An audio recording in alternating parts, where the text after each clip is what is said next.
الحمد لله الذي فرش الحاجات بترتيب أجور عبادات. فمن كان أخرج من بيته إلى سراء الأضحيات كان له بكل خطوة نصر حسنات ومحيا سيئات. أشهد أن لا إله إلا الله الموجود معلم المخلوقات، وأشهد أن محمدا عبده ورسوله رغب أمته بالأضحيات وعمل صالحا. اللهم صل على سيدنا محمد وعلى آل سيدنا محمد. فيا أيها المسلمون اتقوا الله حق تقاته ولا تموتن إلا وأنتم مسلمون. وقال في آيات أخرى: يا أيها الذين آمنوا اتقوا الله وقولوا قولا سديدا يصلح لكم أعمالكم ويغفر لكم ذنوبكم ومن يطع الله ورسوله فقد فاز فوزا عظيما. Hadirin jamaah sidang Jumat yang dimuliakan Allah Subhanahu wa taala. Hari ini yaitu hari di mana seluruh kaum muslimin semuanya melaksanakan salat Jumat berjamaah, dan hari ini disebut dengan Sayyidul Ayyam ataupun induk daripada segala hari. Dan tentunya pada hari ini pun kita masih diberikan umur oleh Allah Subhanahu wa taala, masih ada ruh di dalam jasad, masih berdetak jantung, masih berhembus nafas, masih kita bisa mengagungkan keagungan Allah Subhanahu wa taala. Tidak ada kata yang lain selain kita ucapkan, selain Allah jugalah yang mengajarkan kita tentunya untuk bersyukur. Ketika ruh masuk ke dalam jasad, kita tahu kita mengucapkan alhamdulillahilladzi ahyana ba'da ma amatana wa ilaihi nusyur. Dan itu pun yang disampaikan khatib di atas mimbar. Andaikan khatib lupa untuk mengucapkan alhamdulillah, maka tidak salah khutbah itu, maka harus diganti dengan sholat zuhur. Hadirin jamaah sidang Jumat yang berbahagia, afdalul dzikri, seafdal-afdalnya dzikir yaitu la ilaha illallah, wa afdalul doa, dan seafdal-afdalnya doa yaitu alhamdulillahirabbil alamin. Para ulama pun mengajarkan kepada kita yang apabila kita mendapatkan suatu kenikmatan daripada Allah, yang tentunya kita tahu semua, yaitu dengan kita mengucapkan alhamdulillah. Setelah kita mengucapkan alhamdulillah, kita aplikasikan syukur dengan perbuatan, yaitu dengan kita menjalankan segala perintah Allah dan menjauhi segala larangan-larangan Allah Subhanahu wa taala. Yang sejak detik ini, yang sejak siang ini, Allah Subhanahu wa taala masih memberikan tentunya kehidupan kepada kita. Banyak mungkin daripada kerabat kita, tetangga kita maupun saudara kita yang mereka amat sangat ingin beribadah bersama kita, namun keinginan lain dengan kehendak Allah Subhanahu wa taala. Likulli ummatin ajal, maka setiap manusia akan sampai ajalnya. Idza jaa ajalum, apabila ajal sudah sampai, la yastaghfiruna sa'atan, maka tidak bisa ditunda walaupun satu saat, wala yastaqimun, ataupun dimajukan satu saat. Hari ini jamaah sidang Jumat yang berbahagia, adapun tema pada siang hari ini sesuai yang disediakan oleh Persatuan Membalik Batam, yaitu sudahkah kita diuji oleh Allah Subhanahu wa taala. Di dalam sebuah ayat Allah Subhanahu wa taala menjelaskan, hasiban nasu ayyatraku ayyakunu amanna wa hum la yuftanun. Adakah manusia menyangka bahwa mereka akan dibiarkan saja mengucapkan kami beriman kepada Allah, padahal mereka belum diuji terlebih dahulu. Ini artinya apabila kita mengucapkan tentunya kita beriman kepada Allah, saya beriman kepada Allah, yang tentunya kita akan diuji oleh Allah Subhanahu wa taala. Kenapa orang-orang beriman yang diuji? Orang tua kita bilang yang sekolah, yang ulangan tentu anak sekolah, yang tidak sekolah tidak peduli mau naik kelas berapa nantinya.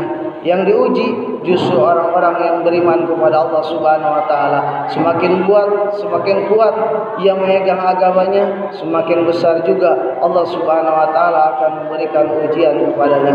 Baginda Rasulullah sallallahu alaihi wasallam pun bersabda di dalam sebuah hadisnya, inna asadal bala al-anbiya summa awliya summa ansal fal amsal utliyan nasu ila asabidini. Ujian terberat yang diberikan Allah Subhanahu wa taala kepada para nabi, rasul, dan kepada para alim ulama akan mereka gimana diuji mereka itu gimana mereka memegang agamanya. Semakin kuat, semakin kokoh ia memegang agama, semakin besar juga Allah Subhanahu wa taala akan memberikan ujian kepadanya. Hari ini jamaah sidang Jumat yang berbahagia, kita lihat daripada sejarah kehidupan para rasul, tidak ada rasul yang dianakmaskan. Semua sama, semua berjuang berhadapan dengan cacian, cemoohan, bahkan mungkin nyawa taruhannya. Yang ada rasul yang karena ia tidak mengikuti doktrin pemerintahannya yang zalim, sampai rasul ia pun menghancurkan berhala-berhala yang disembah oleh umatnya, ditangkap, dibakar hidup-hidup. Nabi Ibrahim alaihissalam. Ada lagi rasul yang ia difitnah 9 tahun menekam di dalam penjara, yaitu Nabi Yusuf alaihissalam. Ada lagi rasul yang katakanlah yang punya penyakit yang menjijikan sampai dikucilkan di masyarakatnya bertahun-tahun lamanya, yaitu Nabi Ayub alaihissalam. Rasul dengan berhadapan dengan penguasa yang zalim, anak yang membangkang maupun istri yang tidak penurut, sekali kaki melangkah pantang surut mundur ke belakang. Semakin membaca keimanannya, semakin mengkristal akidahnya, maka akan semakin terbentuk keyakinan. Ini yang perlu kita contoh. Yang jujur zaman sekarang ini banyak orang yang bisa menjadi contoh, tapi jarang orang yang bisa memberikan contoh. Lalu kita krisis figur, memberikan contoh siapapun bisa selesai, tapi menjadi contoh ini mengandung kontinuitas yang tinggi. Tentunya baginda Rasulullah Sallallahu Alaihi Wasallam bukan saja beliau memberikan contoh, tapi beliau menjadi contoh. Hari ini jamaah sidang Jumat yang berbahagia mengingatkan kita tentunya kepada kisah yang sangat simbolik. Ada seorang sahabat yang bernama Sa'labah bin Khatib al-Ansari. Sahabat-sahabat ini merupakan sahabat yang taat kepada Allah Subhanahu wa taala dan Rasulnya. Ketika sholat 5 waktu tentu ada. Namun kebiasaan sahabat Sa'labah ini, orang ketika sholat ia berzikir, bermunajat, meminta kepada Allah, yang ia langsung pergi.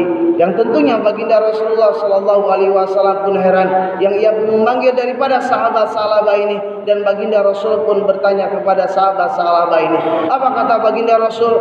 Wahai sahabatku, engkau ini macam orang munafik saja. Orang lain berdoa, berzikir sesudah sholat meminta kepada Allah, yang engkau sesudah sholat langsung pergi. Apa geranganmu wahai sahabatku?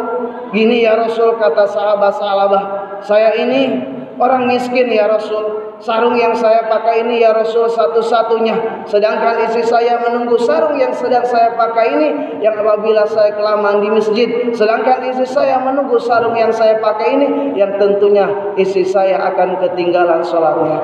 Gini ya Rasul, tadinya saya menginisiatif sendiri meminta kepada baginda Rasulullah Sallallahu Alaihi Wasallam. Tuhan kan Rasul, ya Rasul kan doanya diijabah, digabul oleh Allah Subhanahu wa taala. Kemudian kata baginda Rasul, doakan saya ya Rasul, semoga saya menjadi orang kaya. Jika saya menjadi orang kaya, istri saya punya sarung sendiri, saya pun punya sarung sendiri, yang tentunya saya akan nikmat beribadah kepada Allah Subhanahu wa taala.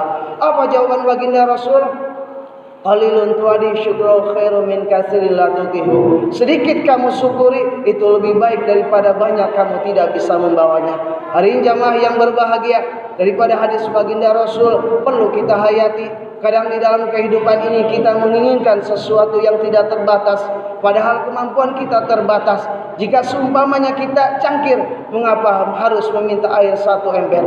Yang hari kedua masih saja sahabat ini meminta kepada baginda Rasul, sudah ya Rasul, doakan saya semoga saya menjadi orang kaya. Jika saya menjadi orang kaya, saya akan terus beribadah kepada Allah Subhanahu wa taala. Saya akan menyantuni daripada fakir miskin. Apa bagi jawaban baginda Rasul?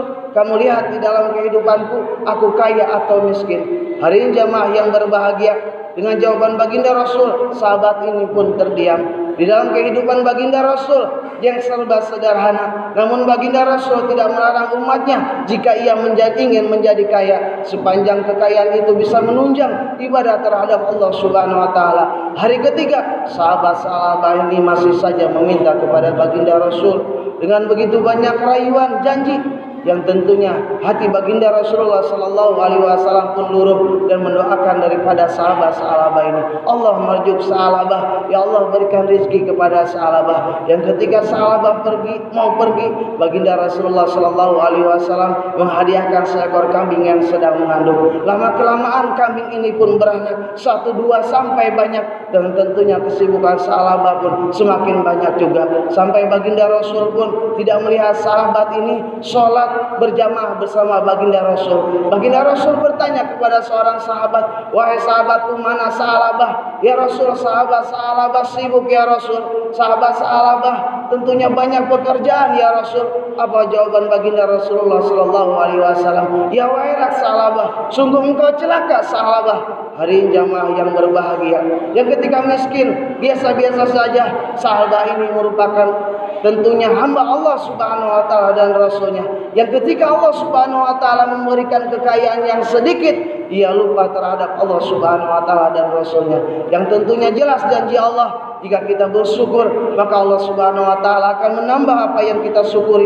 Namun jika kita kufur, inna adabi lasyadid, sungguh adab Allah sangatlah pedih. Barakallahu wa lakum bil Qur'anil azim wa nafa'ani wa dzikri hakim. Aqulu qawli hadza wa astaghfirullah innahu huwal ghafurur rahim.